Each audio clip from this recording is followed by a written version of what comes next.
दिलों में प्यार की खुशबू तो होठों पर दुआ रखना, इमाम वक्त से एक रिश्ता इश्को वफा रखना, इमाम वक्त से एक रिश्ता इश्को वफा रखना।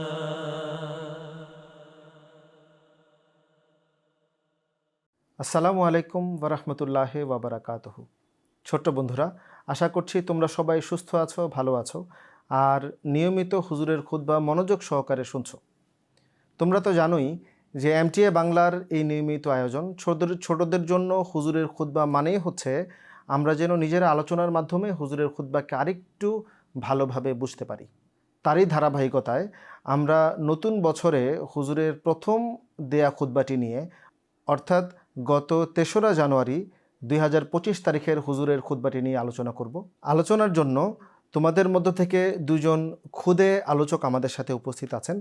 একজন হচ্ছে মাসরুর আহমেদ আর একজন আতাউল ওহিদ। আসসালামু আলাইকুম ওরহমতুল্লাহ ওস্তাদ জি। ওয়ালাইকুম আসসালাম ওরহমতুল্লাহি ওয়াবারাকাতুহু। কেমন আছো তোমরা? আলহামদুলিল্লাহ আমরা ভালো আছি, আপনি কেমন আছেন? আল্লাহ তাআলার অশেষ কৃপায় আমিও অনেক ভালো আছি। আচ্ছা, তোমরা কি গত শুক্রবারের হুজুরের খুতবা মনোযোগ দিয়ে শুনেছো? জি ওস্তাদ জি। আর তোমরা নোটও নিয়েছো নিশ্চয়ই? জি ওস্তাদ জি। ঠিক আছে, তাহলে অন্যান্য অনুষ্ঠানের মতো আমি এবারও তোমাদের কাছে শুনতে চাবো যে হুজুর আসলে কোন বিষয়ের উপর খুতবা প্রদান করেছিলেন। ওস্তাদ জি, আমি বলতে চাই, আমি কি নোট থেকে বলতে পারি? তুমি কি এটা নোট করেছো? জি ওস্তাদ জি। তাহলে বলো। হুজুর এই সপ্তাহে মালি কুরবানির ব্যাপারে খুতবা দিয়েছেন এবং ওয়াকফে জাতিতে নতুন বছরের শুরুর ঘোষণা দিয়েছেন আর নতুন বছরের উপলক্ষে দোয়ার তাহরিক করেছেন। মাসরুর, তুমিও কি নোট দেখিয়ে বলবে এটা? হ্যাঁ ওস্তাদ জি। ঠিক আছে। মালি কুরবানির ব্যাপারে হুজুর বিভিন্ন ঘটনা উল্লেখ করেছেন। মহানবী সাল্লাল্লাহু আলাইহি সাল্লামের সাহাবী থেকে শুরু করে বর্তমান যুগেও যে আল্লাহর পথে মুমিনরা যে কোনো কুরবানি করতে প্রস্তুত, তা এসব ঘটনার মাধ্যমে হুজুর তুলে ধরেন। জাযাকুমুল্লাহ, তোমরা খুব চমৎকার নোট করেছো। দেখো, হুজুর খুতবার শুরুতেই এই আয়াত তেলাওয়াত করেছেন, আউযুবিল্লাহি মিনাশ শাইতানির রাজিম, লান তানালুল বিররা হাত্তা তুনফিকু মিম্মা তুহিব্বুন। আর এটাকে কেন্দ্র করে মালি কুরবানির ব্যাপারে বিস্তারিত আলোচনা করেছেন আর নতুন বছরে আমাদের জন্য দোয়াও করেছেন। আমরাও নিজেরা এই ব্যাপারগুলো নিয়ে আলোচনা করব, কিন্তু তার পূর্বে চলো আমরা হুজুরের খুতবার একটা চুম্বক অংশ দেখে আসি। ये भी दुआ करें कि ये 2025 का साल जमात के लिए बरकतों वाला साल हो। अल्लाह ताला जमात को हर शर से महफूज रखे।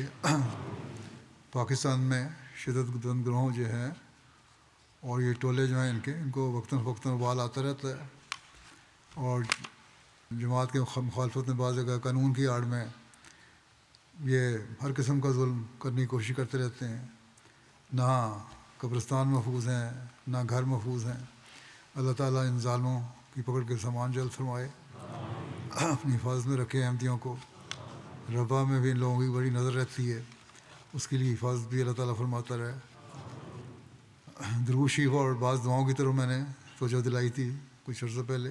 इस तरफ पाकिस्तान के अहमदी भी ख़ास तवज्जो रखें और दुनिया के हर अहमदी।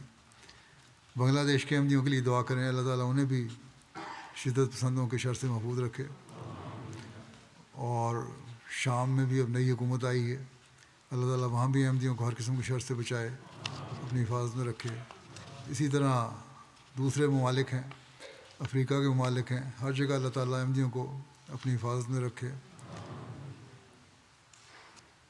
हर अहमदी का फ़र्ज़ है कि इसके लिए ख़ास तौर पर ख़ुद भी बहुत दुआएं करे, अपने मुल्कों के लिए भी और पाकिस्तान जो बाहर बसने वाले हैं पाकिस्तान के लिए भी। दुनिया के उम्मी हालात और जंगों की सूरत हाल के लिए दुआ करें, अल्लाह ताला इसके बद असरात से हर मासूम और मज़लूम को बचाए। नए साल पर बड़े जश्न मनाते हैं ये लोग, बड़े फायरवर्क्स होते हैं, फुलझड़ियाँ उड़ाई जाती हैं, लेकिन हर एक सिर्फ अपनी खुशियाँ देखता है, दूसरों के दर्द का इन्हें एहसास नहीं है। इन इन पर ये गरीब लोग जो हैं, गरीब कौमें जो हैं, मजलूम लोग जो हैं, ताकतवर कौमें इन पर जुल्म करती चली जा रही हैं। अल्लाह ताला इस साल में इन सब ताकतों के मंसूबे, ताकतवर कौमों के मंसूबे भी खाक में मिला दे, और अल्लाह ताला की वदानियत को हम दुनिया में कायम होता देखें। अल्लाह ताला हमें भी इसकी तौफीक अता फरमाए।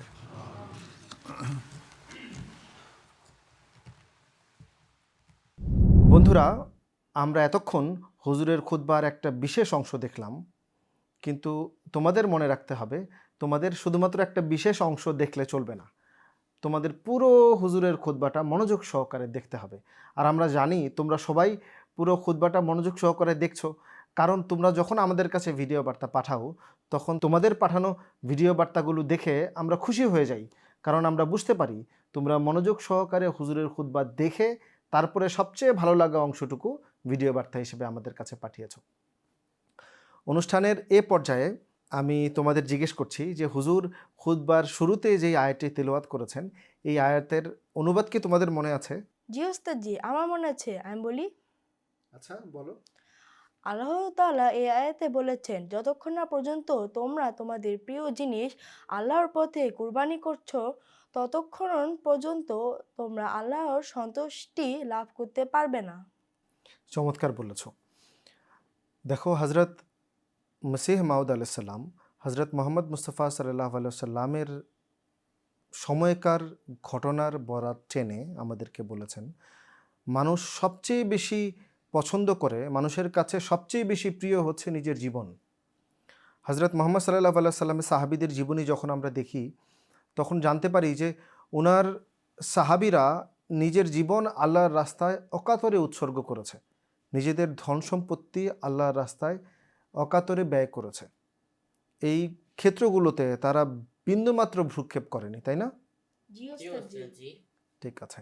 হুজুর খুতবায় এই ব্যাপারগুলো নিয়ে আলোচনা করেছেন, বিস্তারিতভাবে আলোচনা করেছেন। তোমরা কি আমাকে শুরুর একটা ঘটনা শোনাতে পারো? জি ওস্তাদ জি, আমি বলতে পারি। মহানবী সাল্লাল্লাহু আলাইহি সাল্লাম যখন সৎকার জন্য তার সাহাবীদের আহ্বান জানাতেন, তখন কিছু সাহাবীরা বাজারে যেত। তারা অনেক পরিশ্রম করত এবং যাই উপার্জন করত তা সেগুলো সৎকায় দিত। আচ্ছা, তোমরা তো জানোই যে কাউকে ঈর্ষা করা এটা ভালো কাজ না, তাই না? জি ওস্তাদ জি জি। ওস্তাদ জি। কিন্তু হজরত মোহাম্মদ সাল্লাল্লাহু আলাইহি ওয়াসাল্লাম বলেছেন, দুইজন এমন ব্যক্তি আছে, দুইটা এমন প্রকারের ব্যক্তি আছে যাদের উপর ঈর্ষা করা যেতে পারে। এই হাদিসটা কি তোমাদের মনে আছে? ওস্তাদ জি, আমার মনে আছে। এক সে ব্যক্তি যাকে আল্লাহ তাআলা সম্পদ দিয়েছেন আর তিনি সেই সম্পদ আল্লাহর পথে কুরবানি করেছেন, এবং দুই সে ব্যক্তি যাকে আল্লাহ তাআলা জ্ঞান, প্রজ্ঞা, অভিজ্ঞতা দিয়েছেন যার মাধ্যমে তিনি মানুষের মাঝে ন্যায় বিচার করে ও শিক্ষা দেয়। জাযাকুমুল্লাহ, খুব চমৎকার বলেছ। বন্ধুরা, এবার তোমাদের পাঠানো ভিডিও বার্তাগুলো দেখার পালা। চলো আমরা তোমাদের পাঠানো ভিডিও বার্তাগুলো দেখে আসি।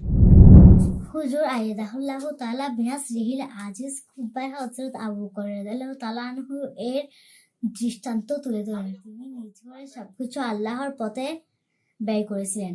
হুজুর আইয়াদাহুল্লাহু তাআলা বিনাসরিহিল আজিজ খুতবায় বলেন, হযরত মাসিহ মাউদ আলাইহিস সালাম বলেছেন, কৃপণতা ও আল্লাহর প্রতি ভালোবাসা দুটোই একত্রে মানুষের মনে থাকতে পারে না। ইমাম মাহদী আলাইহিস সালাম বলেছেন, কোনো ব্যক্তি আল্লাহর পথে কিভাবে সম্পদ ব্যয় করে তা সেই ব্যক্তির পুণ্যবান হবার পরিচয় বহন করে। হুজুর খুতবার শুরুতে সূরা আলে ইমরানের 93 নম্বর আয়াত তেলাওয়াত করেন, যেখানে আল্লাহ বলেছেন, তোমরা আল্লাহর পথে প্রিয় বস্তু ব্যয় না করা পর্যন্ত পুণ্য অর্জন করতে পারবে না।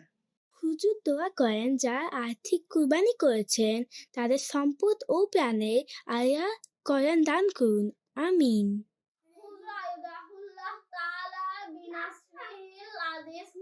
বাংলাদেশের আহমদীদের জন্য দোয়ার তাহরিক করেন।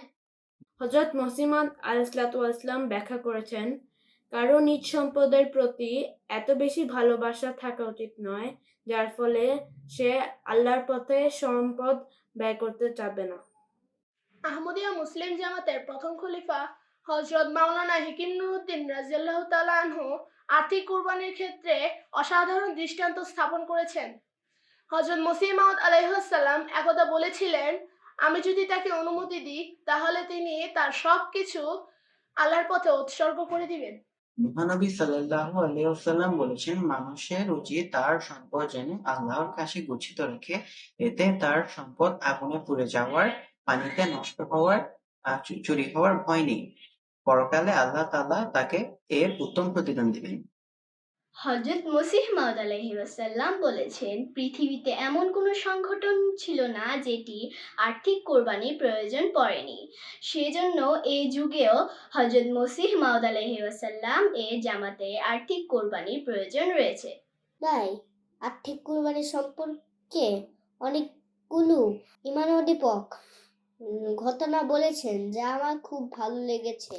গত শুক্রবারের খুতবায় হুজুর কুরআন হাদিসের আলোয় আল্লাহর রাস্তায় আর্থিক কোরবানির গুরুত্ব এবং আর্থিক কোরবানি সম্পর্কে কিছু ঈমান উদ্দীপক ঘটনা এবং ওয়াকফে জাতিতে ৬৮তম নতুন বছরের ঘোষণা প্রদান করেন।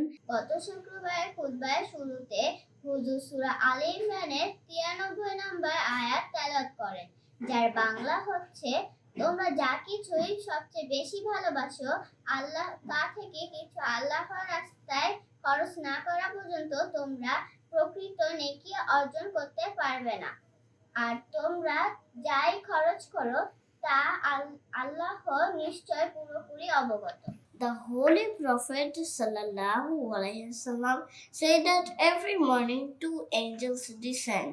One prays that Allah the Almighty grants more to the one who spends in the way of Allah and creates more people who follow in their footsteps. The second angel prays for Allah to bring ruin to the miserly. মহানবী সাল্লাল্লাহু আলাইহি ওয়াসাল্লাম বলেছেন, দুই ব্যক্তি ছাড়া কারো প্রতি ঈর্ষা করবে না। এক হলো সেই ব্যক্তি যাকে আল্লাহ তাআলা সম্পদ দিয়েছেন আর তার সে খোদার পথে ব্যয় করেছে। দ্বিতীয় হলো সেই ব্যক্তি যাকে আল্লাহ তাআলা জ্ঞান দিয়েছে, যার মাধ্যমে সে মানুষদের শিক্ষা দান করেছে। খলিফাতুল মুসিহ সানি রাদিয়াল্লাহু তাআলা আনহু যখন ওয়াকফে জাতিদের চাঁদা প্রদান করার জন্য তাহরিক দেয়, তখন অসংখ্য গরিব লোক অল্প অল্প সংখ্যক টাকা নিয়ে তা প্রদান করতে আসে। কেউ কেউ মুরগি প্রদান করে, আবার কেউ ডিম প্রদান করে, বলে আমাদের কাছে যা আছে তা আমরা সমর্পণ করেছি। এতক্ষণ আমরা তোমাদের পাঠানো ভিডিও বার্তাগুলো দেখলাম। তোমাদের পাঠানো প্রত্যেকটা ভিডিও বার্তা আমাদের খুব ভালো লেগেছে, আর আমরা অপেক্ষায় থাকব তোমরা হুজুরের খুতবা মনোযোগ দিয়ে দেখে পছন্দের অংশটুকু আমাদের কাছে ভিডিও বার্তা হিসাবে পাঠানোর জন্য। ঠিক আছে? আচ্ছা ওহিদ, তুমি কি ভাবছো? আমি ভাবছি আল্লাহর সন্তুষ্টি আদায়ের জন্য আমাদের কোরবানি করতে হবে, কিন্তু আমার তো কোরবানি করার কিছু নেই, আমার তো সম্পদও নেই এবং আমার তো জ্ঞানও নেই, তো আমি কি কোরবানি করব? ওস্তাদজি, আমরা তো ছোট মানুষ, আমরা কেমনে আল্লাহর পথে কুরবানি করব? খুব চমৎকার একটা প্রশ্ন করলে। দেখো, মানুষ তার সম্পদকে অনেক বেশি ভালোবাসে। স্বপ্নের ব্যাখ্যা সম্বলিত যে বইগুলো আছে সেখানে লেখা আছে, যদি আমি স্বপ্নে দেখি যে আমি আমার কলিজা কেটে কাউকে দিচ্ছি বের করে, এর অর্থ হচ্ছে সম্পদ দেয়া। আর হজরত মুহাম্মদ মুস্তাফা সাল্লাল্লাহু আলাইহি সাল্লামের সাহাবীরা তার জীবদ্দশায় নিজেদের ধন সম্পদ অকাতরে আল্লাহর রাস্তায় ব্যয় করেছেন। একই রকমভাবে হজরত মসিহ মাউদ আলাইহিস সালামের সাহাবীরাও একই রকমভাবে করেছেন। দেখো, হজরত সঈদ দেওয়ান শাহ রাদিয়াল্লাহু তাআলা আনহুর ঘটনা হুজুর বর্ণনা করেছেন। হজরত মসিহ মাউদ আলাইহিস সালামের সাহাবী ছিলেন, দরিদ্র ছিলেন, আর 100 মাইল দূরত্ব পায়ে হেঁটে তিনি কাদিয়ানে আসতেন, লঙ্গরখানার জন্য চকি বানাতেন, আর নিজের চাঁদা দেওয়ার যেই মনের অবস্থা, চাঁদা দেওয়ার বাসনা, ইচ্ছা, এটা পূর্ণ করতেন। কি বুঝলে এই ঘটনাটা শুনে? একজন ব্যক্তির ইচ্ছা শক্তি যথেষ্ট, টাকা দিয়ে আল্লাহকে কেনা যায় না। আমি যদি আজকে এক বস্তা ভর্তি করে টাকা দেই, তাহলে এতে আল্লাহ তাআলার কিছু যায় আসে বলো? না ওস্তাদজি। তাহলে আমাদের কি করতে হবে? আমাদের পকেটের টিফিনের টাকা বাঁচাতে হবে, আমাদের খরচের টাকা বাঁচাতে হবে এবং তারপর এই টাকা যদি আল্লাহর সন্তুষ্টি অর্জনের জন্য আমরা আল্লাহর পথে ব্যয় করি, আল্লাহর পথে খরচ করি, তাহলে আল্লাহ তাআলা এতে খুশি হয়ে যাবেন আর আমাদেরকে এর প্রতিদান হিসেবে অনেক কল্যাণ এবং বরকত দান করবেন। মনে থাকবে? জি জি ওস্তাদ ওস্তাদ জি। জি। ঠিক আছে। আচ্ছা, তোমরা কি বলতে পারো যে হযরত মসিহ মাউদ আলাইহিস সালাম তার জীবদ্দশায় একজন সাহাবীকে বলেছিলেন যে তোমার আর চাঁদা দিতে হবে না, সেই সাহাবীর নাম কি? ওস্তাদ জি, আমি বলতে পারবো। বলো তো। ওনার নাম হচ্ছে হজরত ডক্টর খলিফা রশিদ উদ্দিন সাহেব রাদিয়াল্লাহু আনহু। একদম ঠিক বলেছ। বন্ধুরা, অনুষ্ঠানের এই পর্যায়ে আমাদের দোয়া শোনার পালা। চলো আমরা আমাদের এক ছোট্ট বন্ধু ফালাউদ্দিনের কাছ থেকে সূরা ইখলাস অর্থসহ শুনে আসি। আসসালামু আলাইকুম বন্ধুরা, আজকে আমরা শিখব সূরা ইখলাস অর্থসহ। আউযু বিল্লাহি মিনাশ শাইতানির রাজিম। বিসমিল্লাহির রহমানির রহিম। কুল হুয়াল্লাহু আহাদ, আল্লাহুস সামাদ, لم يلد ولم يولد ولم يكن له كفوا أحد। অর্থ: বিতাড়িত শয়তান থেকে আমি আল্লাহর কাছে আশ্রয় প্রার্থনা করছি। আল্লাহর নামে যিনি পরম করুণাময়, অযাচিত অসীম দানকারী ও বারবার কৃপাকারী। তুমি বলো, আল্লাহ এক অদ্বিতীয়। আল্লাহ স্বয়ং সম্পূর্ণ এবং সর্বনির্ভর স্থল। তিনি কাউকে জন্ম দেননি এবং তাকেও জন্ম দেওয়া হয়নি এবং তার সমতুল্য কেউ নাই। আমাদের তো অনেক আলোচনাই হলো। আমরা হযরত মুহাম্মদ মুস্তাফা সাল্লাল্লাহু আলাইহি ওয়াসাল্লামের সাহাবীদের এবং হযরত মসিহ মাউদ আলাইহিস সালামের সাহাবীদের অনেক ঘটনা হুজুরের খুতবার বরাতে শুনলাম, আলোচনা করলাম। হুজুর বর্তমান সময়ের প্রেক্ষাপটেও মালি কুরবানি সংক্রান্ত কিছু ঘটনা নিয়ে আলোচনা করেছেন। তোমরা কি আমাকে সেখান থেকে এক দুটা ঘটনা শোনাতে পারো? হ্যাঁ ওস্তাদ জি। একজন আহমদি বলেন, তিনি ব্যবসা শুরু করার জন্য কিছু টাকা জমিয়েছিলেন, কিন্তু তিনি ব্যবসা শুরু করতে পারছিলেন না। তখন তার বাবা বলেন যে তার জমানো টাকা চাঁদা দিয়ে দিতে। তখন তিনি তার জমানো টাকা চাঁদা দিয়ে দিয়েছেন। আল্লাহ এমন উপকরণ তৈরি করেন যে তিনি ব্যবসা দ্রুতই শুরু করতে পেরেছেন। ঠিক বলেছ। আর রোহিত, তুমি কি কোনো ঘটনা শোনাবে? জি ওস্তাদ জি। একজন আহমদি একটি ফার্মের কর্মচারী ছিলেন। তিনি নিয়মিত চাঁদা প্রদান করতেন। একসময় আল্লাহ তার সম্পদে এত বেশি বরকত দেন যে তিনি এখন নিজে একটি ফার্মের মালিক হয়ে যান। জাযাকুমুল্লাহ, তোমরা দুজনেই খুব চমৎকার বলেছ আর এই ঘটনাগুলোর পুনরাবৃত্তি শুনে খুব ভালো লাগলো। বন্ধুরা, দেখতে দেখতে আমরা অনুষ্ঠানের একেবারেই শেষ পর্যায়ে চলে এসেছি। এখন তোমাদের জন্য কুইজের পালা। আচ্ছা, তোমরা প্রস্তুত তো? জি জি ওস্তাদ ওস্তাদ জি। জি। ঠিক আছে, বলো ওয়াকফে জাদিদের চাঁদা আদায়ের ক্ষেত্রে কোন দেশ প্রথম স্থান অধিকার করেছে?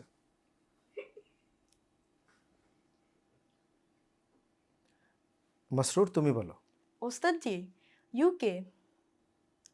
তোমার উত্তর ঠিক হয়েছে, জাযাকাল্লাহ।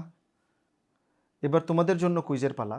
তোমাদের জন্য কুইজ হচ্ছে, এবছর হুজুর কততম ওয়াকফে জাদিদের বছরের ঘোষণা করেছেন?